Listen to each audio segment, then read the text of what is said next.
Samahan niyo ko't lakbayin natin ang matarik na daan patungo sa lugar ng pamilyang nakatira sa bundok.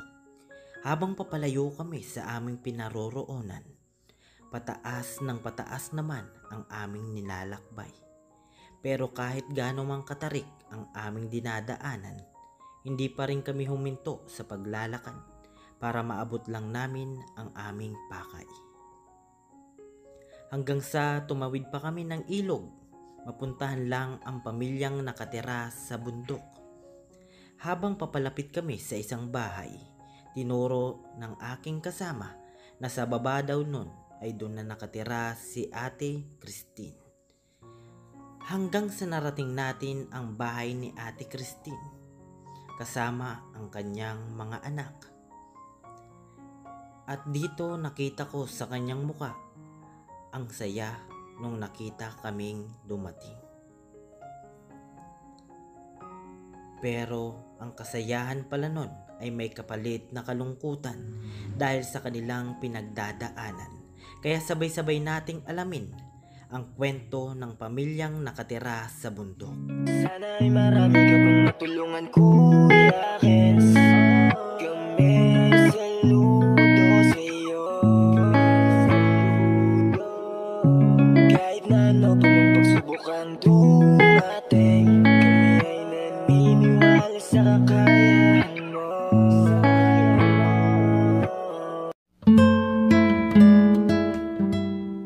We are Kayakap Fam. Be one of us. Isang maliwalas na hapon sa ating lahat. Paakyat ulit tayo ngayon sa bundok. Kasama natin si Kuya. Anong pangalan po?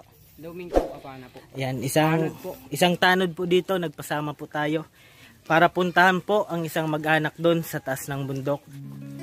Sa pinakataas po. Opo, doon po sa may taas. Opo. Punta kayo sa lager. Kay este. Yan po yung bahay niya. Hindi po bahay ni Kagawad. Yung bahay ko po nandiyan sa taas. Akyat po tayo dito. Medyo matarik po, Yan po, baba po. Matarik po talaga na pinampatan. Mataas po ng pataas.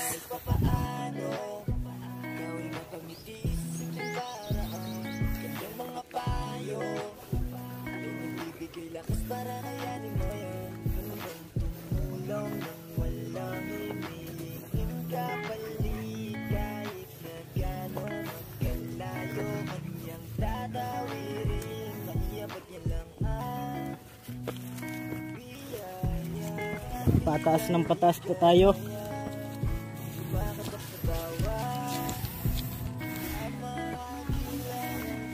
Pero okay lang. At least nakakit tayo dito. Kanina pong bahay yan. Hello po. May puntahan lang po. Diyan po kay Ate Christy po yun. Apo.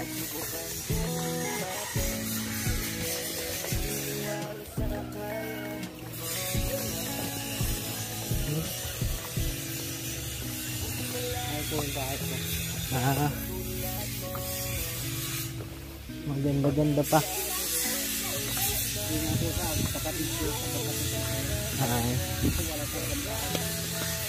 Dito na tayo sa pinakataas. Galing tayo dun.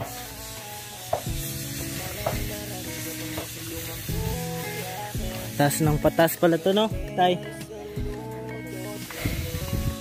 Malayo pa po.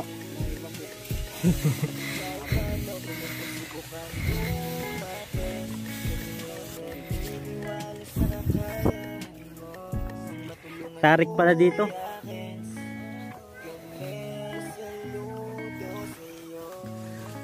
Dito po.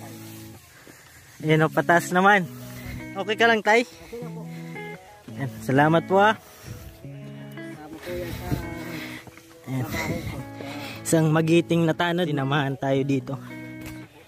Ayan o. Tok-tok na po kami ng bundok.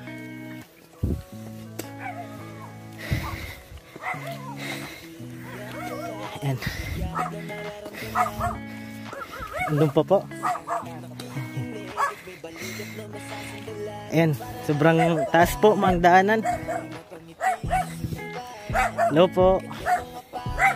Kikidaan.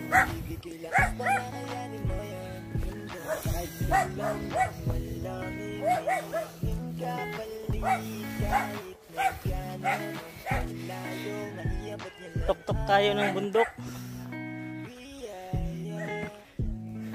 Dito po may nakatira po dyan.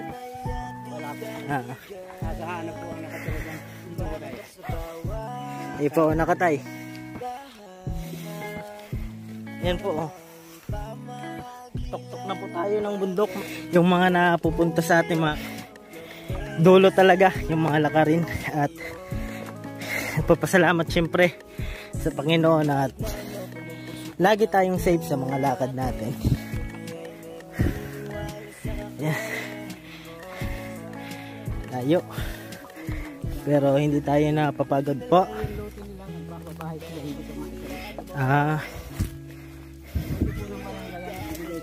Binigay po. Yan. Ilog na to, tay. Mga sira-sira na po dito. Tawid tayo ng ilog. Yan na po.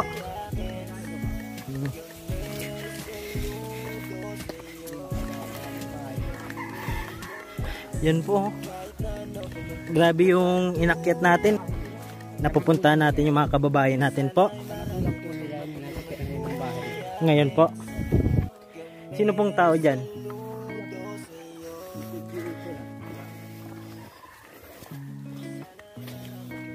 Yung pamilya din po niya.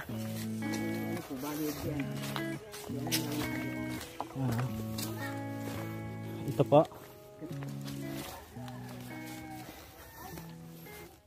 Nandito na po tayo sa ating pakay. Ayan. Hello po.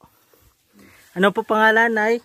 Ano po, Christina po. Ayan. Pwede po pumasok? Sige po. Ayan po. Ay, ito yung bahay nila.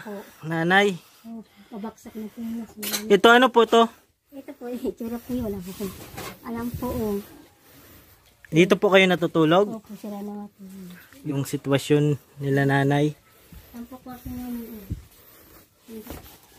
Ito po. Opo, yan rin po. Ilan po yung anak mo? 4? Ay, 2 babae? 3 po yun. Ewan po. Ayo, 3 pala. Nay, kumusta po yung buhay-buhay natin? Ay, sa awa ng Panginoon nakakaraos po kami. Ang asawa ko ba yung makikitrabaho lang po sa Newgan. Asan po yung asawa mo po? Ay, nakikitrabaho po sa ngayon at meron po kaming batang pinag-aaral. Magpapasukan pa. Kailangan namin pera. Hindi po kami kapagtili. Kasi nga, kakulangan din namin. Opo. Ng aming at tumbay lagi. Sa awa ng Panginoon, lagi kami inilalayo sa dumating ng ligdol. Tapos yung bagyo, buti iniiwas lagi sa amin. Opo. Kasi nga, delikado na itong bahay namin talaga. Opo, at malayo po, no, Opo. Nay? Sa kanila. Malayo yung lakarin. Opo. Daling po na pati baga pong Opo. Nabaksak na po ito ng money at sa awa baga hindi kami nadadali dito. Mabuti naman po at iniingatan tayo ng Panginoon. Sana po. Ano po yung pinagkukunan nyo? Ay, yung po. Pang-araw-araw. Minsan baga nakikiatrabaho si Agum. Ngayon po hindi siya nakakapag-ulat. Sinama siya sa pagtatrabaho doon sa may-ari ng Newgan doon. Nakikitrabaho siya doon. Opo. Doon siya nag-ano. Ano po pangalan nyo, te? Christina po. Apelyido po. Alimoro. Yun lang na baga, kuya ang ko, makatindig ng baga kami ba? Kasi nga, mas delikado na po itong aming sitwasyon dito. Pag Ito po, kanino po tong bahay? Ay, hindi po amin to. Kaibigan po ito. Pinapatira lang po kayo? Kaya po baga nag-ano-ano po kami na nagbabakasakan. Sa ika namin, pag kami natutulog yan, nagtutulog po yan. Pag nung mga nakaraan po baga maulan? Opo, saka lalo, ang tubig, ang dyan, hangin pag pasukan lahat dito. Kasi open lang dito mga Ito yung anak niya. Ano pangalan mo? Si James. James ito. Angelica. Ikaw, te? Angela po. Angela. Ikaw yung panganay? Siya nga po. Anong year ka na? Ano po? 9. Ngayon pong papasok ay 10 na po. Anong pangarap mo para sa magulang mo? Ano po? Para po magkaroon ng sariling bahay. Ganun. Gaano ba kahirap yung walang sariling bahay? Ano po, parang, yung itong bahay namin, parang sa kalagayan po namin ay parang sira-sira siya. Gusto po namin yung parang maayos po yung bahay namin, para yung parang Malayo po kami sa baboy po. ganun. At nangangalingaso po pag may, pag di po nabubuhusan. Kaninong baboy yan? Kilalula po. Kala ko sa inyo. Hindi po, kilalula po yan. Sabay dun po sa kapitbahay namin. Ito po yung bahay nila. Yan. Ayan. Ito yung likod. Pinakataas na po ito ng bundok. Opo. Kuya, po yan. Hindi kayo Ano pong pangalan ni Kuya? Glenn Calvin. Yun lang po yung pinagkakakuhanan niyo po ng pagkain. Siya po. At minsan baga po, kinukulang din po kami at napupunta lang din namin sa pagkain namin. Kaya nga hindi po kami sa aming bahay. Halimbawa po, walang pagbubukid si tatay. Wala pong bukid din kuya. Wala rin po kami ganun. Halimbawa wala po siya doon sa pagnyonyog po. Ano yung ginagawa niya? Nag-aalon lang siya. Nagtatanim-tanim siya ng saging. Sa inyo po, taniman? Hindi po, yung bundok ng kanyang ina. Nagtatanim siya doon. Yun ang nag-aanuhan namin. Kaya ako nagtatanim-tanim ako ng gulay doon sa may lote kung tatay ng bahay. At papahan may kukuhain kaming pag walang pang ulang baga po. Yun ang naalibangan ko po. Ano po ba yung pangarap mo para sa mga anak niyo po? Siyempre po, makapagtapos lahat ng mga anak ko niyan. Siyempre, lahat ng bata gusto baga natin magandang sitwasyon niyan, di mapagaya sa atin. Opo. At saka pagdating ng araw, madadala nila yan hanggang pagtanda nila. Hindi sila kagaya ng sitwasyon namin. Magagaya sila sa amin. Ayaw ko ganun mangyari sila sa amin. Gusto ko maging maayos din sila. Opo. Yun lang ang hanggang ko sa kanila. Gaano po ba kahirap yung pinagdadaanan nyo ngayon? Sobra po. At sa araw-araw baga yung dinadaan namin maraming pagsubok na pinagdadaanan pero nasa-survive din po baga po.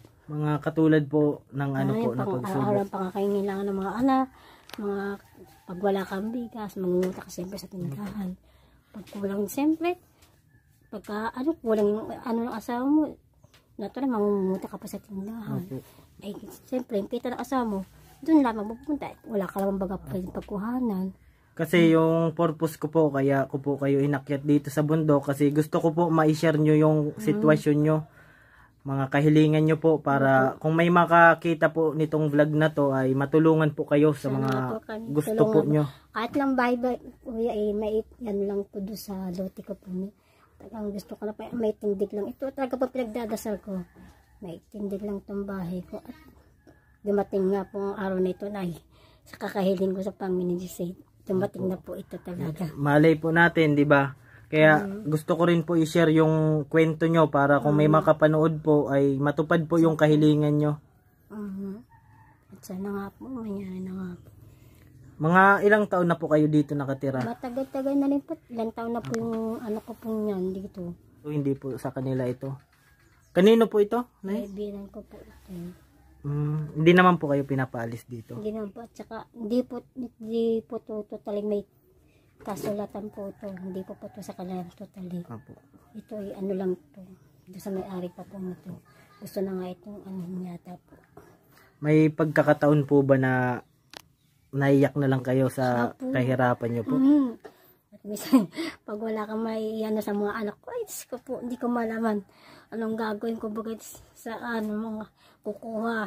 Minsan, Bakit ano po ba yung pangailangan ng mga anak nyo na gusto nyo pong ibigay?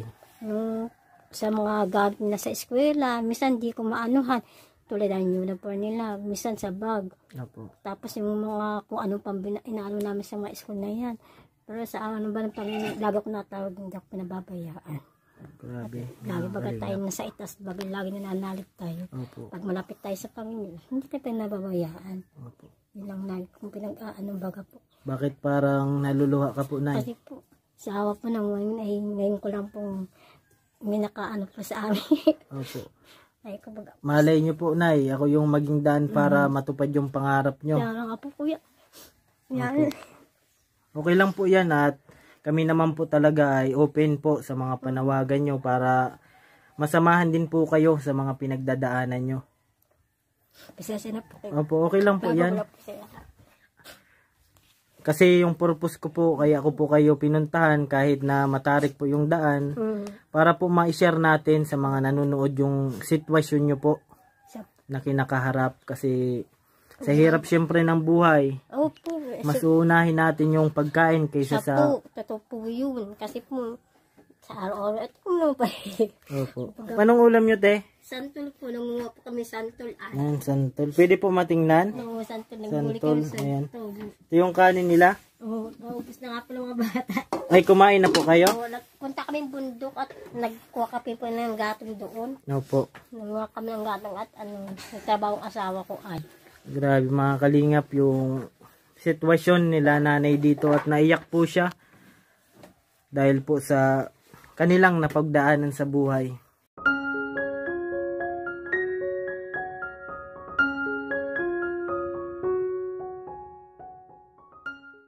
Grabe po talaga na no?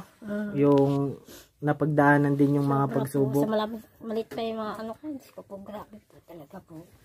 Ano po? Ang hirap talaga po ng pagka ano ganyan. Ano po yung pinapangarap nyo na matupad ng mga anak nyo balang araw? Baling araw yung papatapos ko yung mga anak ko kahit baga ganito ang pamumuhay namin. Basta yun na lang ang maibibigay ko sa kanila, magandang kinabukasan sa kanila.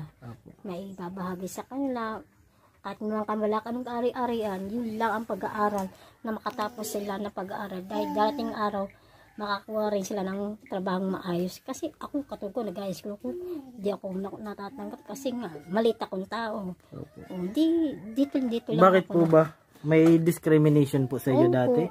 Ano po yung naranasan nyo na diniscriminate po kayo ng ibang tao? Yung anong bago, di ka siyempre, pagka matataas ang yung pag-public ka tulad ng paglalagay mo na mga kung anong gamit doon, ay kailangan nyo mataas, at saka 5 baga ang hinahanap nila, hindi ka doon nila ako napupunta. Pero di ba po sa diskarte naman nakukuha naman yan kahit mababa man tayo. Oo nga, pero meron po kasing gano'n, meron namang iba naman ang po ang tinitingnan. Opo. Kaya ilang beses na akong gano'n, pero nagsuko na ako sa ganun na. Kaya napupunta lang ako sa mga pakyawan na. Kaya yung mga anak ko, kung hindi ko na nakuha yung ganun trabaho maayos, sila na lang ang magpatuloy na makakuha sila mas maayos pa sa akin.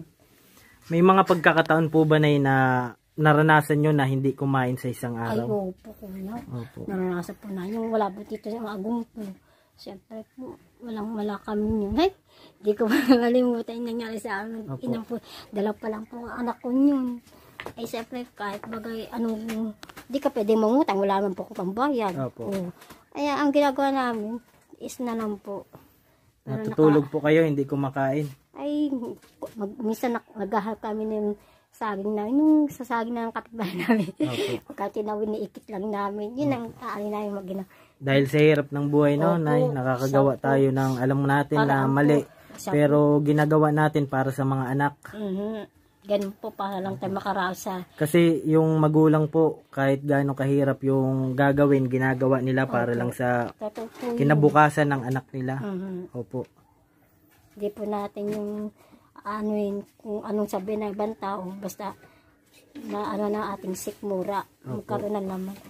Makalampas tayo sa kagutuman. At sa awa ng ating Panginoon, hindi tayo pababayaan parati. At pagbuhay po yung tao na laging may pag-asa po. Kaya tuloy-tuloy lang po. Opo. Ako po ay masaya na po ako na kung sakali may makapanood nito at mapaabutan po kayo ng pagmamahal nila. Kasi gusto ko lang po ay maging daan po para makita po yung sitwasyon niyo. Kaya kahit malayo po ay inakyat ko po dito. Kaya yun, naabutan ko nga po kayo, naupo kayo dito. Papahinga lang po ako, ay galing bundok ako. Ay galing ka rin po sa bundok? Ano po yung ginagawa mo doon? Ay yung ano lang aking bira, pinaula ng kalabaw at may trabaho po yung aking asawa po ay. Ikaw po yung nag-asikaso doon? Yung mga anak mo po iwan dito? Kasama ko po yung isa kong anak. Kaya po, ayan, ito po yung anak nila. Ayan. Gaano ba niyo kamahal yung magulang nyo? Ikaw, Teya, gaano ba kamahal yung magulang mo? Mahal ko, may po si mama. Nasasaktan ka ba pag nakikita mo silang nahihirapan?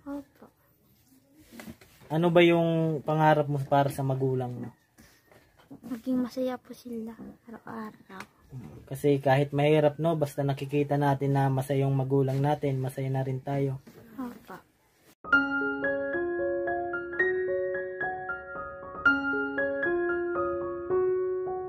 Yun po si ate. Ano pangalan mo, te? Angelica po. Naaawa ka sa magulang mo? Opo. Ito naman yung panganay nila. Ano ba yung gusto mong mabigay sa magulang mo balang araw? Ano po, yung parang marangyang buhay, yung hindi na sila maghihirap. Sabay, parati na lang sila sa bahay para di na sila magtrabaho. Mahirap po baga pag nagtatrabaho. Mahirap lalo na nababalian, nagkakasakit po. Opo. At lalo na ay habang bata pa yung magulang natin ay mahalin natin hanggat nariyan pa sila. Kasi lahat naman 'di ba ng tao ay may katapusan sa mundong ito. Kaya iparamdam natin sa mga magulang natin yung pagmamahal natin. Ikaw po yung panganay? Opo. Nag-aaral ka po? Opo. Lahat po kayo? Nag-aaral? Yung ano na po, bunso. Bunso yung hindi. Nay, ano po ba yung panawagan nyo? Kung sakali may makapanood po ng inyong istorya, may makapaabot po ng pagmamahal nila. Ano po yung panawagan nyo? Sa taong may bukas ng loob, kahit baga po maitindi ko po ang bayad sa lote ko po, okay lang po sa akin lang po, mahilig ko, makalipat lang po ka ng, kasi po, hindi po rin po sapat ang kita ng isang, siyempre po at mga araw na pangangailangan po namin. Opo. Hindi na yung maanuhan ito, nangingiring kayo kasi hindi naman din na maanuhan dahil Kahit sapat yung din. pangkain po muna, no? Mayroon lang pag, Tsaka po. kasi kung kayo lang na mag-asawa, okay lang. May mga anak po kayo. Po sa asawa ko, sulong katawa po yung tatrabaho yun eh. Sa dahil balawan po ng anak Ilang ko taon niya. na po yung asawa nyo? 37 po yun. Ikaw po? Matanda po, 40 po ako. 42? 37. Anong pangalan po ni Kuya? Glenn Carl po. Glenn. Narinig po natin yung hiling ni nanay. Sa mga gusto pong magpaabot ng tulong, ayan, pwede po nating ipaabot kila nanay para po kahit papano ay mabawasan yung iniisip nila. Kasi naiyak po si nanay sa kanilang napagdaanan po na pagsubok. Yan po, Nay. Sa ngayon po ay may bibigay muna ako. Hindi man siya kalakihan, pero kahit papano ay meron ka po, no? Salamat Apo, po. pasensyahan nyo na po yan. Alam po to. At least po, nalaman ko yung sitwasyon nyo. Kahit papano po, maibahagi natin yung kwento nyo. Para makita rin nila yung sitwasyon nyo na kinakaharap ngayon. Sana nga po, Opo. ako matulungan po. Kahit lang po yung bahay ko lang po, yung makatindig lang po. Opo. Masaya na po ko, yun lang po ang pinagdadasal ko. Yan yung palagi sa pinapangarap pamilya ni ko. nanay.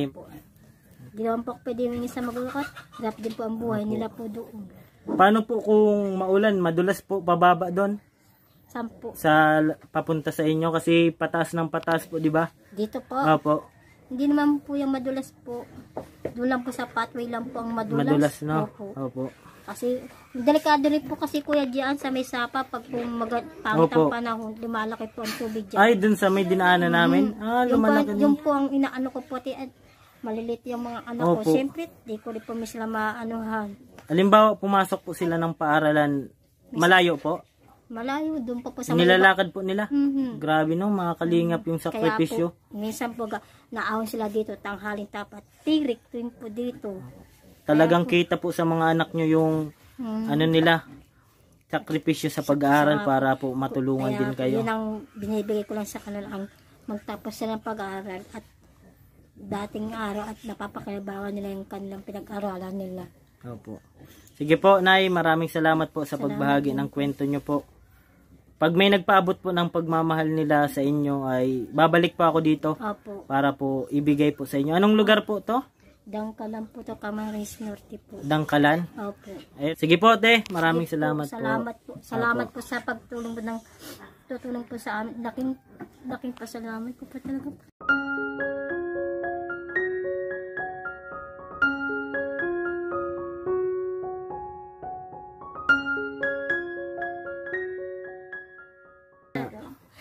Mababaw lang talaga ang aking Okay lang po yun, Nay. At handa naman po kaming makinig sa inyong mga gustong ilabas na sa loobin para po mapuntahan rin yung mga katulad nyo po. Opo. Naiyak po si nanay. Pasalamat po talaga. Okay lang po yan. At least nilalabas nyo po yung saloobin nyo po. Sa hirap ng buhay, no, Nay? Nahirap nga po talaga. At saka, kailangan po talaga sa amin. Opo. Ano lang po. Gustuhin man natin na mapaayos yung bahay natin, hindi natin magawa kasi mas inuuna natin yung pagkain. Ay, minsan kinakapas nyo. Siyempre, mahalin po kaya po ngayon po ang mga bigas. Opo. Tapos, yung pang-araw pa ng baon ng mga anak ko, pampara-para rin yung pamilya namin. Kasi po, unahin ko siyempre yung pangalangan ng anak ko bago po yung bahay na ito. Opo. Grabe Hindi yan. nga po kami makabili ng maano lang aming dito. Hindi nga ako paano nga. Kaya minsan nag-iisip ako kung paano paraan ang gagawin ko. Minsan gusto ko ang trabaho ng lalaki gawin ko na at para at least pa paano may magawa ako. Yun ang buhay na. Pinapasok nyo rin po kahit trabaho ng lalaki. Hindi po. Gusto ko pong gawin yung hindi magawa ng asawa ko. Ayusin yung aming higaan. Para po ano namin ay. Kasi nga na po, marami po talaga. Hindi po pwede tumigil yun. Opo. Paano pang araw-araw yung pagkain, pag tumigil po yung... Basta po, Nay, pag may nagpaabot po ng tulong, babalik po ako dito para ipaabot po sa inyo na mag-iina po. Salamat Opo. po. Sana po. Tingin yun. Opo. At lagi lang po tayong manalangin at nandyan po palagi yung Panginoon para pakinggan tayo. At baga pumimbay ako ng gagawin. Ayun nga po. Opo. Sige po, Nay. Maraming salamat po sa pagbahagi ng kwento nyo, Nay. Sana ay marami ka pang matulungan, Kuya Kes. Kami saludo sa'yo. Kahit na ano pa mang pagsubukan dumating, kami ay naniniwala sa kakayahan mo. Sige, iyak mo lang ang bigat na nararamdaman. Asahang may makikinig at may balikat na masasandalan para kahit papaano. Itin ko man lahat ng awit sa mundo, di kayang ilarawan ng... Sige, iyak mo lang ang bigat na nararamdaman. Asahang may makikinig at may balikat na masasandalan para kahit papaano ikaw ay mapangiti sa simpleng paraan. Kanyang mga payo ay nagbibigay lakas para kayanin mo yan. Handang tumulong nang walang hinihinging kapalit. Kahit na gano'n man kalayo kanyang tatawirin, maiabot niya lang ang biyaya. Nalulungkot man ay ati dahil ligaya, kumakatok sa bawat